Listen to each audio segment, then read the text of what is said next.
Hello friends, my YouTube channel excellent classes पर फिर से आप सभी का एक बार स्वागत है। आज हम आप लोग के लिए एक व्याकरण का महत्वपूर्ण क्लास लेकर आए हुए हैं। ऐसे जितने भी वैसे बच्चे हैं जिनको कोई भी व्याकरण में दिक्कत होता हो, याद नहीं हो, वो बच्चे इस वीडियो को जरूर देखें। और अगर आप मेरे चैनल पर नए हैं तो चैनल को सब्सक्राइब करें, लाइक करें और ज्यादा से ज्यादा शेयर करें। तो आइए आज हम आप लोग के लिए व्याकरण का स्पेशल क्लास लेकर आए हैं। तो पहले हम चलते हैं शब्द से। क्या से चलते हैं? शब्द से। तो आइए शब्द किसे कहते हैं? तो शब्द उस ध्वनि के मेल से बने सार्थक वर्ण समुदाय को शब्द कहते हैं। क्या कहते हैं? वो ध्वनि के मेल से बने सार्थक वर्ण समुदाय को क्या कहते हैं दोस्तों? शब्द कहते हैं। ठीक है। अगला है अर्थ के आधार पर, अर्थ के अनुसार शब्द के दो भेद हैं। क्या कितने भेद हैं? दो भेद हैं। अर्थ के अनुसार शब्द के दो भेद हैं। देखिए, पहला हो गया सार्थक शब्द और दूसरा हो गया निरर्थक शब्द। ठीक है, पहला सार्थक और दूसरा हो गया निरर्थक। ठीक है। अब अगला है व्युत्पत्ति के आधार पर शब्द के चार भेद हैं। कितने भेद हैं? तो व्युत्पत्ति के आधार पर शब्द के जो हैं वो चार भेद हैं। ठीक है। पहला है तत्सम, दूसरा है तद्भव, तीसरा है देशज और चौथा है विदेशज। ठीक है। क्या है? तत्सम, तद्भव, देशज और विदेशज। आइए अगला क्वेश्चन है कि व्याकरण हम पढ़ते हैं लेकिन हमें मालूम होना चाहिए व्याकरण कहते किसको है। ठीक है ना? क्या होना चाहिए? मालूम होना चाहिए कि व्याकरण हम कहते किसको है। तो आइए, व्याकरण किसे कहते हैं? व्याकरण वह विद्या है जो किसी भी भाषा को शुद्ध रूप में बोलना, पढ़ना, लिखना सिखाती हो। क्या कराती हो?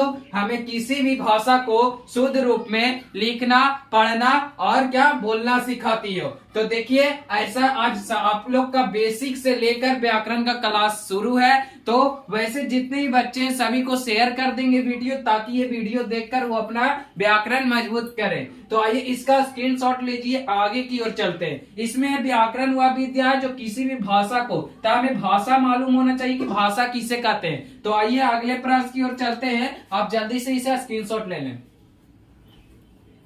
तो इसे ही हम इरेज करते हैं। तो आइए, भाषा जो है नियम अनुसार बनी रहे इसलिए व्याकरण की रचना की गई। क्या रहे? भाषा नियम अनुसार बनी रहे इसलिए क्या की गई? व्याकरण की रचना की गई। ठीक है। भाषा नियम अनुसार बनी रहे इसलिए व्याकरण की रचना की गई। तो आइए बोलते हैं, आप जानते हैं कि भाषा जो है वो क्या है। भाषा क्या है? तो यहाँ पर बोला गया भाषा किसे कहते हैं। ठीक है। भाषा किसे कहते हैं? तो भाव या विचार, अपने भाव या विचार व्यक्त करने के किसी भी साधन को क्या कहते हैं? भाषा कहते हैं। भाव या विचार व्यक्त करने के किसी भी साधन को क्या कहते हैं? भाषा कहते हैं। तो भाषा के तीन रूप है। कितना रूप है? तीन रूप है। पहला है लिखित, मौखिक और सांकेतिक। लिखित भाषा, वैसे भाषा को लिखित कहते हैं जो हम किसी के पास लिख कर प्रकट करते हैं। क्या करते हैं? लिख कर प्रकट करते हैं। मौखिक, किसी के पास हम बोलकर प्रकट करते हैं। हम अपनी मन की बातों किसी के पास बोलकर उसको समझाते हैं, वो समझ जाता है, वो मौखिक भाषा हो गया।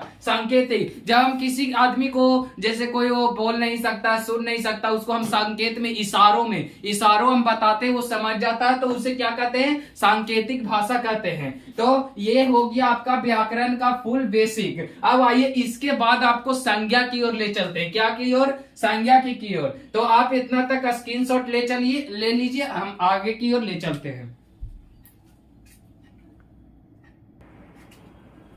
तो दोस्तों, हमें उम्मीद है कि आप स्क्रीनशॉट ले लिए होंगे। आइए हम आप लोग को संज्ञा की ओर ले चलते हैं। ठीक है। क्या की ओर? संज्ञा की ओर।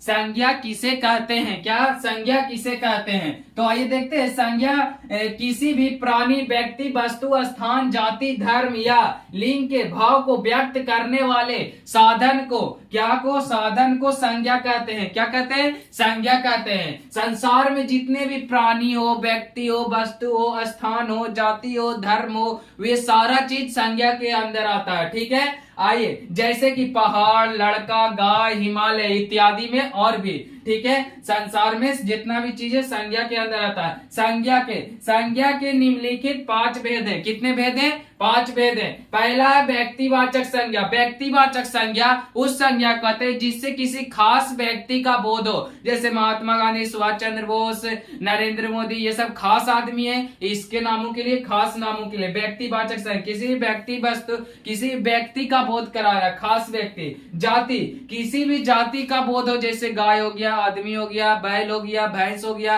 ये सब एक जाति है। ठीक है, आगे है भाव, क्योंकि जो कि भाववाचक संज्ञा, तो भाववाचक संज्ञा हम किसी के भाव को पता करते हैं, बुढ़ापा, बच्चा, खुश, ये सब क्या हो गया, भाव हो गया। समूहवाचक संज्ञा, जिस संज्ञा सबसे पूरे समूह का बोध होता हो, जैसे हो गया चाबी का गुच्छा हो गया, एक जगह सभा हो गया, सभा भी एक समूह होता है। ठीक है, आगे द्रव्यवाचक संज्ञा, जिससे नापने या तौलने का बोध होता हो, उसे द्रव्यवाचक संज्ञा कहते हैं। ठीक है, क्या कहते हैं, द्रव्यवाचक संज्ञा। तो हम मिलते हैं अगले एक और नए वीडियो के साथ। आज के लिए इतना ही ग्रामर का क्लास आपको रख पाए हैं। अब आगे की और संज्ञा के बाद है संधि, सर्वनाम, ये सब अगले वीडियो में आप लोग को मिल जाएगा। हमारे चैनल को ज्यादा से ज्यादा शेयर करें कि इसी प्रकार से आप लोग से जुड़े रहें और ज्यादा से ज्यादा लोगों के पास फैलाएं। सब्सक्राइब करें और कमेंट करें। तब तक के लिए जय हिंद।